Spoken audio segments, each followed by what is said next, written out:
Right, so I wanted to make this video to share with you guys all of the mistakes I made as an Etsy seller in the hope that you guys can learn from them and essentially fast track your way to success. And now I've personally become a multi-six-figure Etsy seller in the last 2 years, but I know when I was first starting out, I'd have killed for a video like this just to see the main mistakes that all of the top Etsy sellers made so that I could learn from them and essentially not waste all of the time making the same mistakes myself. So with that in mind, let's get straight into it with the first mistake I made on Etsy, and this was laughably getting suspended immediately after opening my Etsy account. And this was before I even started uploading any products onto my shop at all, or before I even made a single sale on the platform. I'd literally just created a seller's account, filled out all of my information, and then boom, suspended within a few hours. And now the reason for this, and also the big mistake I made, was just when I was filling in all of my shop information at the start, I literally just put the wrong address for my bank compared to where I'm actually living currently. And this was just a simple mistake because I'd literally just recently moved house at the time. However, kind of deep down knowing that I didn't actually do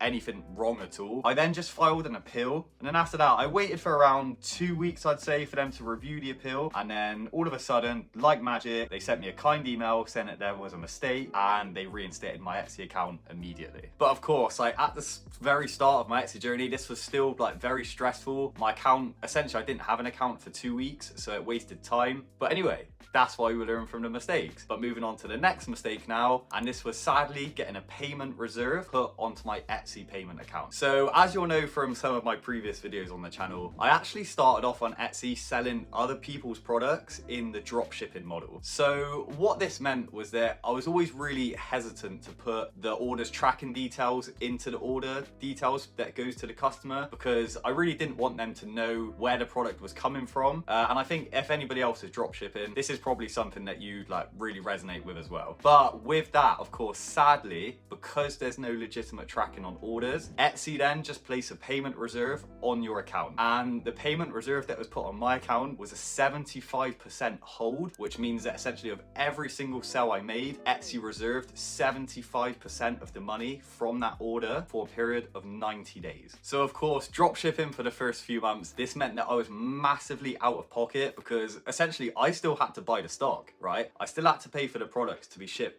to the customers, but of course I wasn't getting any money back from the orders to actually be able to buy more products and keep on selling. And if I was to do dropshipping again, I would have definitely just added the tracking straight from the supplier to the customer's orders. And I'm just going to give you a little bonus tip here now. If anybody watching this video is dropshipping, your life will be made so much easier if you just focus on selling products from suppliers that have either a 5 or 7 day delivery window. Everything will just be so much easier for you, I promise. But anyway, moving on to the next massive mistake I made on Etsy now, and this was not focusing on customer retention. So quite early on in my Etsy journey, I started playing around with Etsy ads, and I was using a daily budget of around $10. And now, although I did make a decent little bit of revenue as a direct result of Etsy ads, the mistake I made was essentially paying for the ads and then finding a customer, but then not doing anything of my own will to bring the customer back to shop from me, essentially for free again in the future. So basically, every time I was finding a new customer for my shop, it was more than likely as a result of paying to find that customer through advertising. So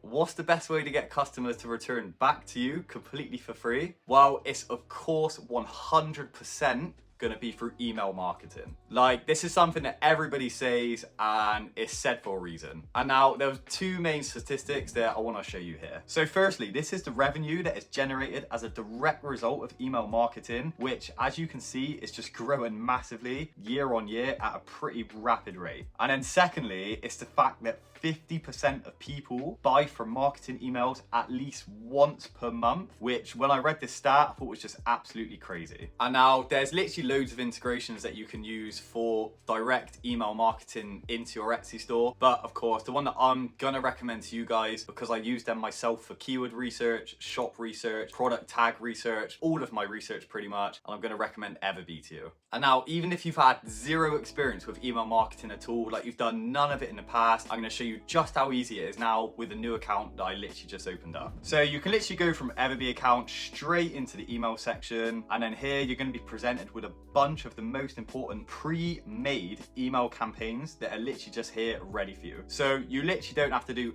any work at all making emails if you don't want to. And you can also trigger them on or off literally from the click of just one button. And then like I said, they've got emails here for all of the most important campaigns that you want. But for example, if we go into the order confirmation one, you'll see that it's completely pre-populated with all of the text. Like, you don't have to change any of this if you don't want to. And because Everbee links directly to your Etsy store, it even pre-populates the emails with some of your own products and links to those products that you can use to promote upselling within your store. And you guys know, if you watch my other videos, that Everbee are literally the only company that I work with on this channel, because it is genuinely the company that I work with the most for my own personal Etsy shop. So if you guys want to check them out as well, then feel free to hit the link in the video description. It'll take you directly to their homepage. But I mean, even if not, no problem at all. But I would recommend to check out some form of email marketing. It's one of the biggest mistakes I made not doing it from the start. Like, I hate to think of how much revenue I've missed out on, but yeah,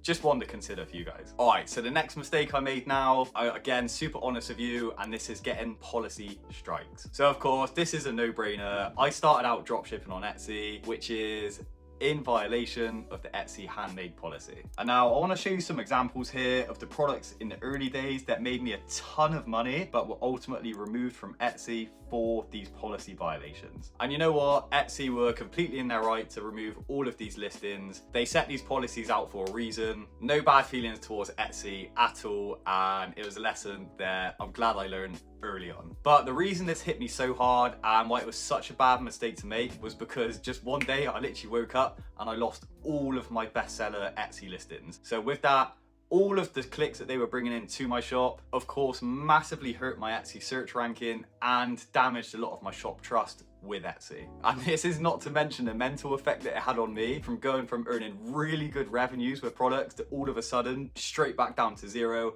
and having to start basically completely from scratch again. And I've said it before, the dropshipping, I've got nothing against it at all. It's not personally a model that I would ever go back to for multiple reasons, but it is of course extremely profitable, and I do know that it's still something that is extremely popular on Etsy. But yeah, I'd be really interested to hear your guys' opinions on the dropshipping model, so let me know in the comments if you've got any thoughts on this. I'd be more than happy to discuss. But anyway, moving on to my next mistake that I made, and this was not planning correctly for the holiday periods. So this one mistake alone would have cost me tens of thousands of dollars. And I'm sorry to say, it's a mistake that I've also made again this year. So as I'm making this video now, we're midway through December, of course, one of the absolute peak shopping months of the year. And if any of you go to my store now, you'll see that I'm literally sold out of 90 to 95% of all of my listings. Like, I've literally only got about 20 active listings remaining. So this means that if I'd have just ordered more stock, then I probably would have been getting some absolute record revenue months going into this final quarter, because we're pretty much in the busiest, most highest conversion months of the year, and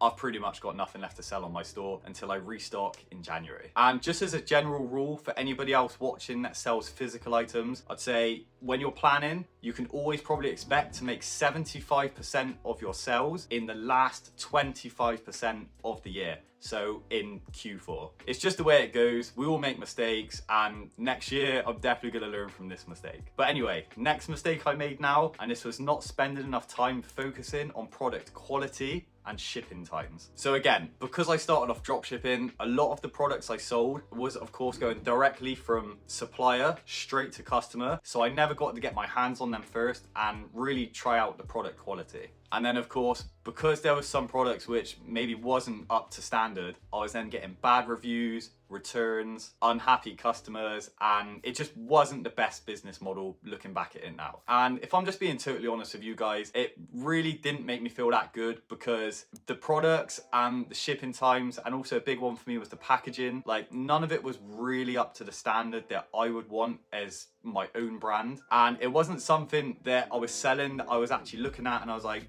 I'm really proud of this. And then of course, on top of this, with some of the products, they were taking like up to 3 weeks to get to customers, which again was just another thing that I really wasn't happy doing. So this was ultimately the reason why I completely packed in dropshipping. And of course, like now I've moved completely to selling my own products, and I use my own custom packaging, sell directly from the UK. We do next day delivery. The products are a much better quality because they're in my design, and it's just overall, honestly, I can't recommend it enough.